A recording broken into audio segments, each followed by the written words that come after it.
Ada dokter gigi, dokter baru. Satu sore praktek, pasiennya 4 orang nunggu duduk jejeran.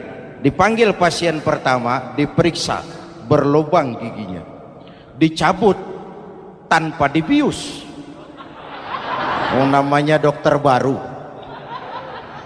Pasien ini teriak, aduh sakit dok, tidak kuat, sakit. Teriakannya keras sekali. Pasien yang 3 orang yang nunggu gemeter, lari semua. Sudah saya dicabut, diobati, selesai, tanya, sudah selesai dok? Sudah mas. Berapa biayanya? 200.000. Loh, biasanya kan 50.000, kok 200.000?